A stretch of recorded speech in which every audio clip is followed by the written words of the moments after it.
के नीचे भाजपा की ऐसी बेइज्जती हुई कि मुसलमानों के आगे भारतीय जनता पार्टी रेंगने लगी है। ऐसा क्या हो गया कि मुसलमानों के आगे भारतीय जनता पार्टी घुटने टेकती है।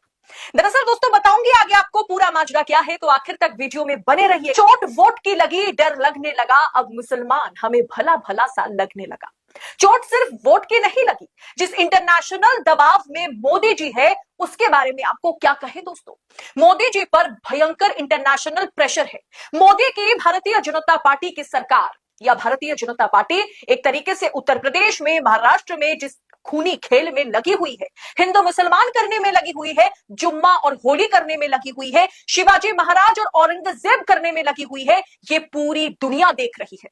ह्यूमन राइट्स वॉच आए दिन हमारे देश में माइनॉरिटीज के साथ जो बर्ताव सत्तारूढ़ पार्टी भाजपा या हिंदुत्व के कथित ठेकेदार करते हुए नजर आते हैं, उस पर आए दिन रिपोर्ट छाप देती है। और इस बीच एक होली और 52 जुम्मे की लड़ाई में भाजपाइयों की ऐसी फजीहत हुई कि मोदी सरकार को बैकफुट पर आना पड़ गया। और बैकफुट पर आकर के मोदी सरकार को ऐसा कुछ का ऐलान करना पड़ गया, सुनकर आप दंग रह जाएंगे। आप भी सुनकर हैरान हो जाएंगे कि मोदी सरकार एक मुसलमानों के लिए स्कीम लॉन्च की है। ईद में मुसलमानों को बीजेपी देगी सौगाते मोदी, 32 लाख जरूरतमंद मुसलमानों को मिलेगा ये तोहफा। दोस्तों मोदी के कैबिनेट में एक मुस्लिम मंत्री नहीं है। भारतीय जनता पार्टी सबका साथ सबका विकास ये नारा तो देती है, लेकिन एक सिंगल मुस्लिम उम्मीदवार को मैदान में उतारने की क्षमता नहीं रखती है। अब ऐसा क्या हो गया कि मोदी जी को सौगाते मोदी का ऐलान करना पड़ गया? वजह यह है कि सामने बिहार और बंगाल का चुनाव है, साथ में इंटरनेशनल दबाव है। पहले इस स्कीम को लॉन्च करते हुए भाजपा की ओर से जो कुछ भी कहा गया है उसे आप सुन लीजिए, क्योंकि आप सुनेंगे तो आपके भी होश उड़ जाएंगे कि अरे बाप रे, भारतीय जनता पार्टी, मोदी शाह की पार्टी, गुजरात लॉबी की ये पार्टी आखिर मुसलमानों के लिए इतनी अच्छी सोच अचानक 2 दिन में ला कहां से रही है। दरअसल दोस्तों भारतीय जनता पार्टी अल्पसंख्यक मोर्चा ने, मतलब बीजेपी अल्पसंख्यक मोर्चा ने प्रधानमंत्री नरेंद्र मोदी के मार्गदर्शन में सौगाते मोदी अभियान के रूप में रेखा तैयार की है। ये मेरी भाषा नहीं है, दरअसल ये आर्टिकल में लिखा गया है, आर्टिकल इस तरीके से छपाई जा रही है। इस अभियान के जरिए पार्टी का अल्पसंख्यक मोर्चा ने ईद के मौके पर 32 लाख जरूरतमंदों तक पहुंचने की योजना बनाई है। रमजान के पवित्र महीने, आगामी त्योहार जो है वो ईद है, गुड फ्राइडे है, ईस्टर है, और इसके चलते भारतीय नववर्ष भी सामने है। इसके तमाम चीजों को मद्देनजर रखते हुए अल्पसंख्यक मोर्चा सौगाते मोदी अभियान के माध्यम से जरूरतमंद लोगों तक पहुंचने का काम करेगा। इसके अलावा अल्पसंख्यक मोर्चा की तरफ से ही जिला स्तर पर मतलब एक तरीके से ईद के दिन मिलन समारोह का भी आयोजन किया जाएगा। दरअसल दोस्तों भारतीय जनता पार्टी पिछले 11 साल में ऐसी हरकत करती हुई नजर नहीं आई। मोर्चे के 32,000 पदाधिकारी 32,000 मस्जिदों से संपर्क कर 32 लाख जरूरतमंदों को सौगाते मोदी किट के माध्यम से उपहार स्वरूप जरूरत की चीजें पहुंचाएंगे। प्रत्येक पदाधिकारी एक मस्जिद से मस्जिद कमेटी के सहयोग से 100 जरूरतमंद व्यक्तियों को चिन्हित कर उन तक सौगाते मोदी किट उपहार स्वरूप पहुंचाने का काम करेंगे। आप भी सोचेंगे कि आखिर मोदी जी को हो क्या गया, भारतीय जनता पार्टी को हो क्या गया, अंधभक्त तो बौखला जाएंगे ये खबर देखकर। किट में उनकी जरूरत की चीजें उपलब्ध कराई जाएंगी। यहां तक की खबर यह भी है, अंदर खाने से सूत्रों के मुताबिक खबर यह है कि इस किट में एक कुरान शरीफ भी दिया जाएगा। सोचिए, ये खबर जब अंधभक्त देखेंगे तो उनके वो पसीने पसीने हो जाएंगे। भाजपा का मानना क्या है, भाजपा ने इस मुद्दे को लेकर के कहा क्या है? रमजान के महीने में मिस्कीन, कमजोर पड़ोसी और गरीब रिश्तेदारों के दिल खोलकर मदद करनी चाहिए। ऐसे ही अल्पसंख्यक मोर्चा गुड फ्राइडे, ईस्टर और भारतीय नववर्ष के आयोजन में ईद को देखते हुए शामिल होकर के जरूरतमंदों को सौगाती मोदी किट वितरित कर गंगा जमुनी तहजीब की मिसाल पेश करेगा।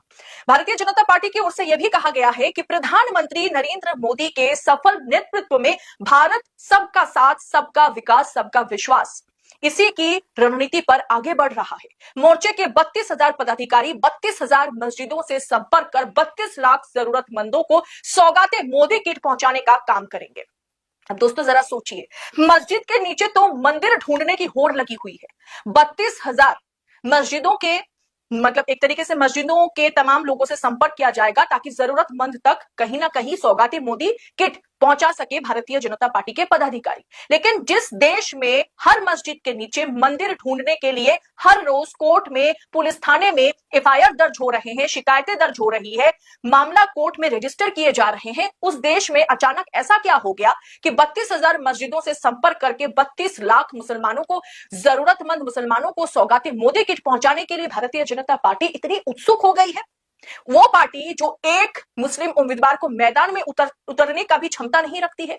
दोस्तों, भारतीय जनता पार्टी ये भी कह रही है कि जो कार्यक्रम हम अल्पसंख्यक के लिए करने जा रहे हैं, ऐसा तो किसी राजनीतिक पार्टी ने आज तक नहीं किया होगा। सही बात है, किसी राजनीतिक पार्टी ने इस तरीके से मुसलमान हो, सिख हो, ईसाई हो, उनके साथ हिंदुओं को इस तरीके से अलग करके भी नहीं देखा। दोस्तों, मोदी सरकार पर मुस्लिम विरोधी होने का आरोप सिर्फ देश में नहीं, विदेश में भी, देश के बाहर में भी लगता है। अब ऐसा तो नहीं है ना कि मोदी जी वाकई अपनी पार्टी के विचारधारा से खिलाफ जाकर के सौगाते मोदी का ऐलान उन्होंने कर दिया होगा। दरअसल दोस्तों, समझ लीजिए कि ये एक पीआर स्टंट है, चुनावी स्ट्रैटेजी है। सामने बिहार और बंगाल में चुनाव है, दोनों राज्यों में विपक्षी पार्टी के पास जो है, यानी बंगाल में तृणमूल कांग्रेस और बिहार में आरजेडी के पास, यहां तक कि जेडीयू के पास भी, जो एक तरीके से आप कह सकते हैं कि नीतीश कुमार की जो पार्टी है वो भारतीय जनता पार्टी के लिए एक ऑपोजिशन पार्टी के तौर पर ही भारतीय जनता पार्टी देख रही है। ऐसे में जेडीयू हो, आरजेडी हो, कांग्रेस हो या फिर तृणमूल कांग्रेस हो, इन तमाम पार्टियों के पास मुस्लिम वोट बैंक है और बिना मुस्लिम वोट बैंक के बिहार और बंगाल चुनाव फतेह करना, जीतना भारतीय जनता पार्टी के लिए आसान नहीं है। ऊपर से एक होली और 52 जुम्मे को लेकर के, उधर शिवाजी महाराज और औरंगजेब को लेकर के जिस तरीके से नागपुर में माहौल बना हुआ है, जिस तरीके से भारत में सांप्रदायिक दंगे करवाने की एक तरीके से साजिश भारतीय जनता पार्टी रचती है, और ये आरोप बीजेपी पर कई मर्तबा विदेशी अखबारों ने भी लगाया है, हमारे देश के विपक्ष लगाता हुआ नजर आता है। ये तमाम चीजों को देख करके अब मुसलमान, हिंदू मुसलमान के मुद्दे पर भारतीय जनता पार्टी को बैकफुट पर आना पड़ गया, मोदी जी को घुटने टेकने पड़ गए। इस पूरे विषय को आप किस अंदाज में देख रहे हैं? क्या आप मानेंगे कि ये जो सौगाते मोदी का ऐलान किया गया है, क्या ये वाकई हमारे देश के अल्पसंख्यक या मुसलमानों के लिए, सिख और ईसाइयों के लिए है, या फिर भारतीय जनता पार्टी